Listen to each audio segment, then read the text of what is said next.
Welcome back. AP విద్యుత్ ఛార్జీల పెంపు ఉత్తర్వులు విడుదల చేసిన ERC chairman justice Bhavani Prasad మాట్లాడుతున్నారు. ఇప్పుడు లైవ్ చూద్దాం.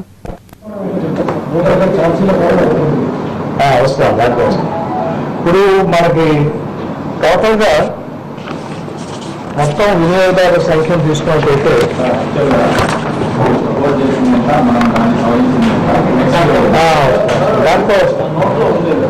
దాంట్లో నోట్లో రాశాను. మీరు చెప్తారు కూడా చెప్తాను, ఏమి నాకు ఇబ్బంది లేదు, తప్పకుండా చెప్తాను.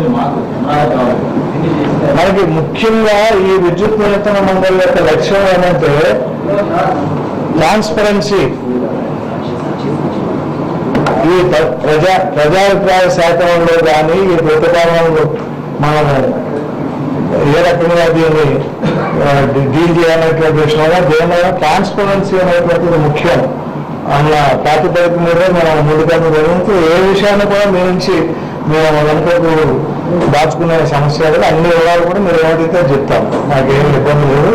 మొత్తం మీద మీకు ముఖ్యంగా చెప్పవలసింది ఏంటంటే 92% ఆఫ్ కన్స్యూమర్స్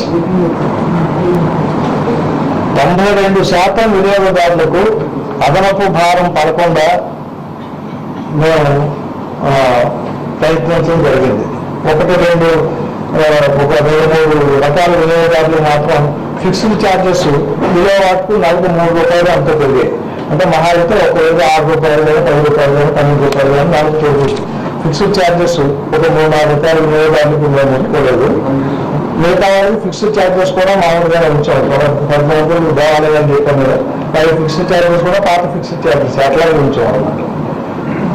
అంటే మొత్తం మీద మన వెసులుబాటు కల్పించినటువంటి వినియోగదారులు 192%, 1,55,00,000 మంది ఈ రాష్ట్రంలో, ఆంధ్రప్రదేశ్ రాష్ట్రంలో 13 జిల్లాల్లో విద్యుత్ వినియోగదారులు ఉంటే 1,55,00,000లో 98% మందికి ఆల్మోస్ట్ కంప్లీట్ వెసులుబాటు కల్పించడం జరిగింది. అంటే పాత ధరల కన్నా తగ్గించకపోవచ్చు 2,000. కానీ ఒక్క విషయాన్ని అందరి దృష్టికి నేను తీసుకురావాల్సింది ఏంటంటే ఈ రోజు అమలులో ఉన్న ధరలు 1/4/2013 నాడు అమలులోకి వచ్చిన ధరలు 1/4/2013 నుండి అప్పుడు విద్యుత్ నియంత్రణ మండలి సిఫారసుల మేరకు ప్రభుత్వాలు ఇచ్చిన సబ్సిడీ మేరకు అమల్లోకి వచ్చిన ధరలు ఈ రోజు అమల్లో ఉన్నాయి. అంటే 2 సంవత్సరాల నుంచి అదే ధరలు అమల్లో ఉన్నాయి. 2014-15లో ధరలో ఏ రకమైన మార్పు జరగలేదు. అప్పుడు ఈ రాష్ట్రపతి పాలనలో ఉండడం, అది ఆ నిర్ణయాన్ని అప్పటి పరిపాలనలో ఉన్న ప్రభుత్వం తీసుకోకపోవడం వల్ల 2013 ధరలే ఈ రోజుకి కూడా ఉన్నాయి. 2 సంవత్సరాల తర్వాత ఈ రోజు 192 మంది వినియోగదారుల మీద అదనపు భారం పడకుండా మిగతా 8% వినియోగదారుల మీద కూడా తగిలేటువంటి అదనపు భారాన్ని 5% పరిమితం చేస్తూ మనం నిర్ణయం తీసుకోవడం జరిగింది.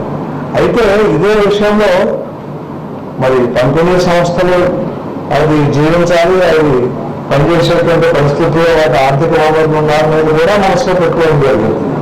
అలాగే రాష్ట్ర ఆర్థిక పరిస్థితిని కూడా మనసులో పెట్టుకుని ఈ రోజు రాష్ట్ర బడ్జెట్లో సుమారు ₹3,00,000 సబ్సిడీ మొత్తం ప్రభుత్వం వారు ఇచ్చేటటువంటి బడ్జెట్ స్టాటస్ ప్రకారం పబ్లిక్ డాక్యుమెంట్ బడ్జెట్ ప్రకారం ₹3,000 కేటాయించారు, కోట్లు కేటాయించారు. కాబట్టి ₹3,000 కోట్ల మనకు సబ్సిడీ వస్తున్నది. కాబట్టి ఈ వనరులు ఎలా ఉన్నాయి, ఈ ధరలు ఎంత అవసరం అవుతుంది, ఇవన్నీ కూడా బేరీజ్ వేసుకుని ఈ రకమైనటువంటి నిర్ణయానికి ధరవేషణ రావడం జరిగింది. ఇందాక ఎంత అని అడిగారు.